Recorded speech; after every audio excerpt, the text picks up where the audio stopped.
반갑습니다. 역사단 1점도 깎이지 않은 비법 전수 단비완소쌤 박주입니다. 네, 선생님과 함께 역사여행 잘 즐기고 계신가요?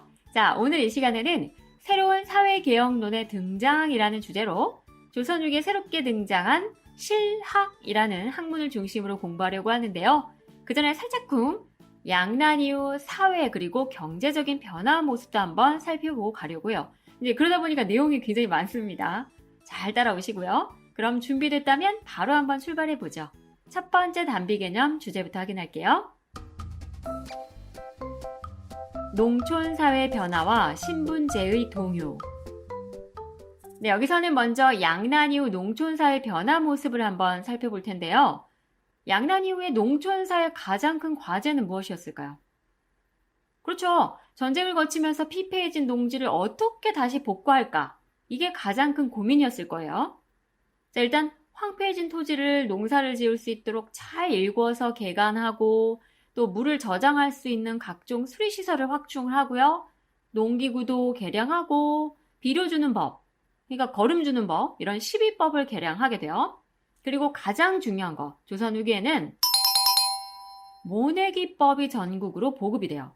사실 모내기법은 고려 말에 도입이 됐는데 워낙 물이 많이 필요한 농사법이에요. 그래서 봄철에 가뭄이 들어버리면 1년 동안 농사 자체를 망치게 돼요. 그래서 조선 초까지만 하더라도 나라 차원에서 금지를 했단 말이에요. 하지만 조선 후기에는 이 수리시설이 확충이 되면서 모내기법이 확대될 수가 있었어요.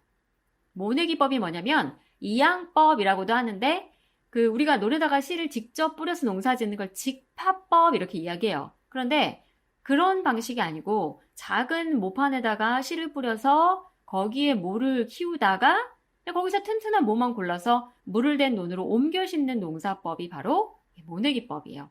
자, 이러한 모내기법이 전국으로 보급이 되면서 농산물의 수확량도 늘어났고요. 그리고 잡초 뽑는 김매기에 투입되는 일손도 줄일 수 있게 됐어요. 그리고 또 하나, 1년 동안 그 논에다가 벼도 심고 벼를 수확한 이후에는 보리까지 연달아 재배할 수 있는 거예요. 이런 것을 이모작이라고 하는데 이런 이모작이 가능해졌죠. 이렇게 되면서 점차 농업이 발전하고 넓은 땅에서 농사 짓는 광작이 가능해졌어요. 넓은 광자죠. 또 채소, 담배 등의 상품 작물도 널리 재배가 되는데 그런 것들을 시장에 내다 팔아서 많은 이익을 얻을 수가 있었고요. 이런 흐름의 결과 일부 농민은 부자 농민인 분홍으로 성장을 했지만 대다수의 농민은 소작지를 얻지 못해가지고요. 농촌을 떠나게 돼요.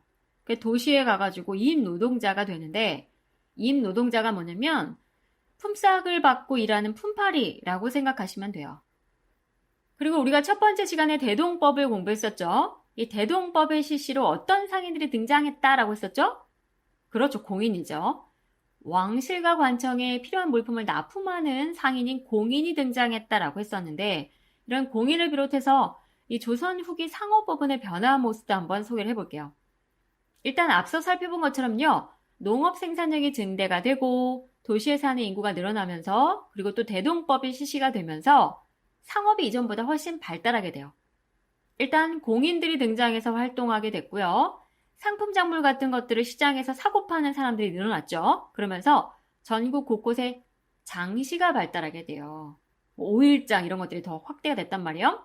그 지방마다 이 날짜가 다른 장시를 계속 돌면서 물건을 파는 상인들이 있어요. 보부상이라고 하는데 이런 보부상들도 활발하게 활동했고요.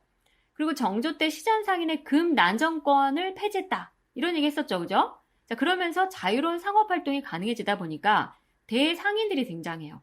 한강 주변의 경강상인, 개성을 중심으로 활동했었던 송상, 그리고 의주의 만상, 그리고 동네의 내상, 이런 대상인들도 등장하게 되면서 그들의 주도로 중국과 일본과의 대외 무역이 활발하게 진행이 돼요.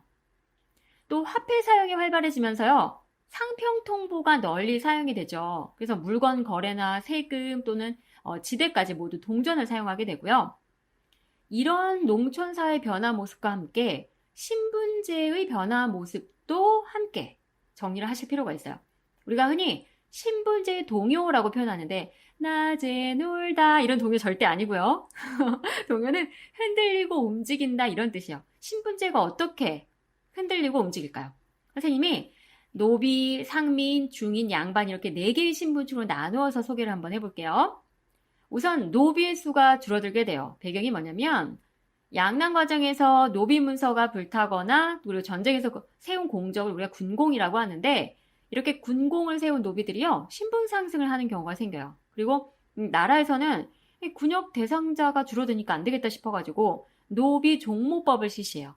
노비 종모법이 뭐냐면 조선 전기까지만 하더라도요. 부모 중에 한 명만 노비면 자식은 그냥 자동으로 노비가 돼요. 이걸 우리가 일천즉천 원칙이라고 하는데 노비 종모법은 말 그대로 뭐냐면 어머니가 노비인 경우에만 자식이 노비가 되도록 한 거예요.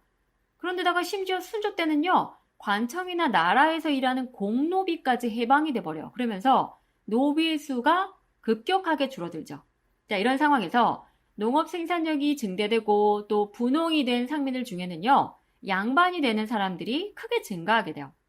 이제 이들은 주로 납속책과 공명첩을 구입하는 방법으로 양반이 될 수 있었는데 공명첩이 뭐냐면 이름을 써놓는 자리가 비어져 있는 명예직 벼슬 임명장이에요. 그래서 돈이나 곡식을 가져오면요. 이름 써가지고 임명장을 수여하는 거죠. 실제로 그 벼슬직을 수행하진 않아요. 다음으로 납속책은 뭐냐면 나라의 재정이 워낙 부족해지니까 이걸 좀 보충하려고요. 돈과 곡식을 받고 벼슬을 준 정책을 우리가 납속책 이렇게 얘기해요. 그 외에도 이제 상민들 중에는 군공을 세우거나 또 그리고 불법적인 방법이죠. 호적이나 족보를 막 위조를 하고 막 양반한테 사고 막 이래가지고 양반이 되는 사람들도 생겨나게 돼요. 한편 중인들은 어떤 움직임을 보이게 되냐면 서얼층이 집단으로 상소운동을 전개해요. 자신들도 문과에 응시하게 해달라, 중요 관직에 진출할 수 있게 해달라 뭐 이런 것들을 요구했고요. 오늘날 전문직에 해당하는 그 기술직 중인들은요. 신분차별 반대운동을 전개하기도 했어요. 결국 정조 때 이런 서얼 등이 관직 진출의 기회를 얻게 되죠. 그죠? 자, 마지막으로 양반이요. 이런저런 방법으로 이 아래 신분이 쉽게 양반이 되다 보니까 양반층의 사회적 권위가 일단 떨어지게 돼요. 그리고 붕당 정치가 변질이 되면서 소수 가문이 권력을 독점하게 되니까 그렇지 못한 양반들은 자동으로 몰락하게 돼 있죠. 이렇게 몰락한 양반을 우리가 잔반이라고 얘기해요. 잔반들 중에는요. 생활이 너무 어려워져가지고 상민들한테 족보 파는 거예요. 그 일반 백성들과 다름없는 생활을 했는데 나중에는 이미 공부했던 것처럼 농민봉기를 주도하기도 해요. 즉 양반층은요. 권력을 독점한 소수의 양반과 경제적으로 몰락한 잔반으로 나뉘게 된다라고 정리하시고 신분제 동요를 전반적으로 정리를 하면 조선 후기에는 양반의 수가 증가하고 상민과 노비의 수는 감소했다라고 정리하시면 돼요. 자, 이제 두 번째 단비 개념 주제 확인하러 갈게요.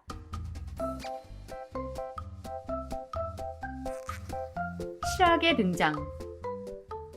네, 여기서는 조선 후기에 새롭게 등장한 학문이죠. 실학에 대해서 한번 살펴볼게요. 일단 전쟁 후죠. 관리들의 횡포까지 겹치면서 백성들의 삶이 여러모로 굉장히 힘들었을 당시에 알다시피 당시 학문이 뭐예요? 성리학이죠, 성리학. 네, 주의관 만들었죠, 선생님이. 네, 성리학. 이 성리학이 백성들이 실생활과도 거리가 멀었고요. 굉장히 이론적인 학문이다 보니까 그리고 이 지금 닥치는 어려움을 해결하는데 크게 도움이 안 돼요. 뭐 특별한 대책이 되지도 못해요. 아, 이거 좀 문제 있는데? 이런 성리학에 대한 반성의 목소리가 커지면서요. 학자들 사이에서는 보다 일상생활에 도움이 되는 실용적인 학문을 연구하자라는 목소리가 나오게 되죠.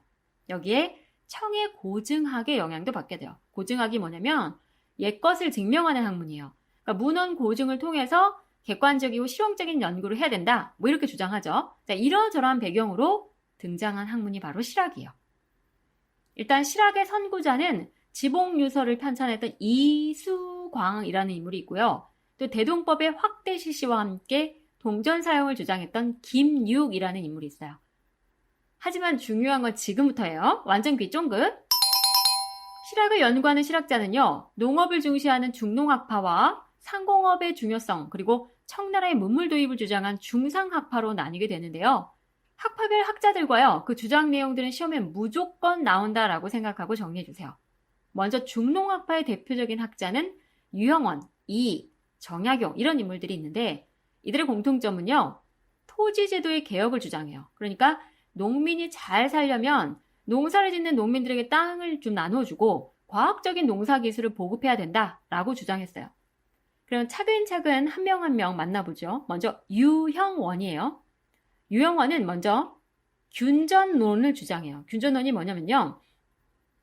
모든 토지를 국가에 먼저 귀속을 시킨 다음에 관리, 선비, 농민 이렇게 신분에 따라서 토지를 다시 나눠주자. 그러니까 신분별로 토지를 차등 지급을 해가지고 자영농을 육성하고 백성들의 생활을 좀 안정시키자라고 주장하죠. 유형원의 유명한 저서 반개수록이 있는데 그 내용 잠깐만 듣고 가죠. 토지 제도를 바로잡지 않으면 백성의 생활은 영원히 안정될 수 없다. 토지는 국가의 근본이다. 근본이 무너지면 모든 제도가 혼란해진다. 반개수록. 다음으로 이익이에요. 이익은 한전농, 그러니까 생계유지에 필요한 최소한의 토지인 영업전을 주고 영업전을 절대 매매를 할 수 없도록 금지시키자라고 주장했던 게 바로 한전론이에요. 이익은 성우사설을 저술합니다. 마지막으로 정약용이요. 대표적인 실학자죠. 여전론을 주장하는데 여전론이 뭐냐면 마을 단위로 토지를 공동으로 소유를 해서 공동으로 경작을 하고 같이 농사 짓자는 거죠. 그리고 수확량과 일한 날짜에 따라서 분배하자. 이게 여전론이에요. 정약용은 사실 실학을 집대성한 인물인데 뛰어난 식견과 학문을 바탕으로 정조의 신임을 얻었던 인물이고요. 수원 화성을 축조할 때도 큰 역할을 담당해서 거중기를 고안하기도 했었죠. 자, 이후에 여러 관직도 거쳐가게 되는데 정조가 죽고 나면 탄압을 받으면서 오랫동안 유배 생활을 하게 돼요. 그때 경세유표, 목민심서, 흠음신서 이런 수많은 저서를 집필해서 실학을 집대성한 인물이에요. 자, 이제 중상학파 좀 살펴보죠. 중상학파를 우리가 북학파라고도 얘기해요. 자, 여기에는 박지원, 박제가, 홍대영 이런 인물들이 있는데 이들은요. 상업과 무역이 활발하게 이루어질 때 나라가 부강해진다라고 믿었고요. 중국, 즉 청나라의 발달된 문물을 적극적으로 받아들일 것을 주장하죠. 선생님 차근차근 소개해 드릴게요. 먼저 유수원부터 소개할 거예요. 유수원은 어떤 사람이냐면 당시에는 이제 농업을 중시 여기고요. 좀 상공업을 천시 여기는 이제 풍토가 있었는데 이 부분을 비판을 한 거예요. 그러면서 산농공상, 그러니까 선비, 농부, 장인, 상인 이렇게 네 가지 신분을 우리가 산농공상이라고 했는데 이 산농공상의 직업적 평등을 주장해요. 그리고 우서를 저술합니다. 다음으로 홍대영. 홍대영은요. 서양의 과학기술을 적극적으로 받아들여서 기술을 혁신하고 좀 중국 중심의 세계관에서 제발 벗어나자라고 주장했던 인물이에요.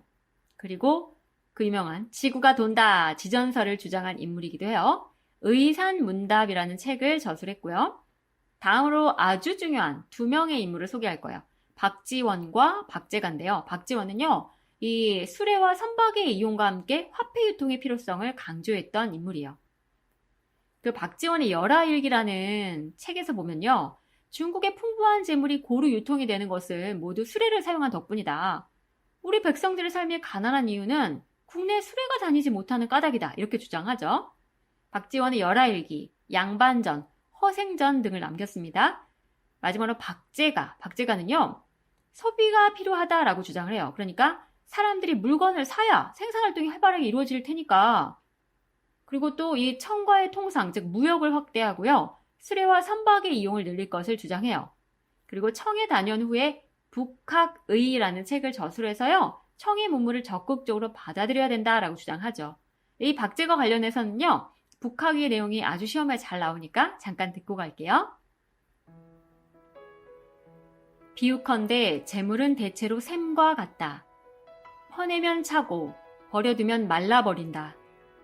그러므로 비단 옷을 사입지 않으면 비단을 짜는 사람이 없어지고 찌그러진 그릇을 버리지 않고 계속 쓰면서 기술을 숭상하지 않아서 나라의 수공업자들이 작업하는 일이 없게 되면 결국 기술의 발전이 이루어지지 않고 농사도 황폐해져 결국 산농공상 모두가 가난해지고 만다. 북학의. 이처럼 박제가는요. 소비를 샘물에 비유해가지고 절약보다는 적당한 소비가 중요하다라는 것을 강조하죠. 이렇게 실학자들의 개혁론들에 대해서 한번 살펴봤는데요. 네, 머리는 아프겠지만 시험에 정말 잘 나오는 주제였습니다. 이 실학은 지금까지 내용에서도 짐작을 할 수가 있었겠지만 굉장히 실용적이고 그리고 개혁적인 성격을 갖는 학문이에요. 당시 어려웠던 조선 사회의 현실에 대해서 적극적이고 능동적인 개혁안을 비교적 구체적으로 제시했다라는 특징을 갖고요. 그리고 박지원의 양반전과 허생전처럼 양반사회의 모순을 비판하고 신분제 사회에 대한 개혁도 주장했고요. 또 산업 발달을 통해서 새로운 사회를 추구하고자 했었던 근대 지향적인 학문이라고도 할 수 있어요. 특히 북학파, 아까 얘기했던 그 중상학파, 이 북학파의 사상은요, 나중에 역사 2에서 공부할 개화 사상에 영향을 끼치게 돼요. 네, 마지막으로 이 실학의 한계도 한번 짚어볼게요. 사실 이 실학을 연구했던 실학자들 대부분이요, 정권에서 소외된 사람들이었어요. 그러니까 정권에서 밀려나가지고 농촌에서 생활하고 있었던 남인 출신들이 대부분이었단 말이에요. 그래가지고 이 국가 정책에 적극적으로 이러한 학문의 내용들이 반영되지 못했어요. 이런 한계점이 있고요. 그리고 유교적인 사상체계 틀에서 완전히 벗어나지 못했다라는 평가를 받기도 해요. 자, 이렇게 해서 오늘 전반적인 이야기들 쭉 한번 이어나가 봤는데 내용이 많이 길었습니다. 다시 한번 본인의 학교 교과서로 정리하는 거 잊지 마시고요. 다음 시간에 더 밝은 목소리로 인사할게요. 고생 많으셨습니다.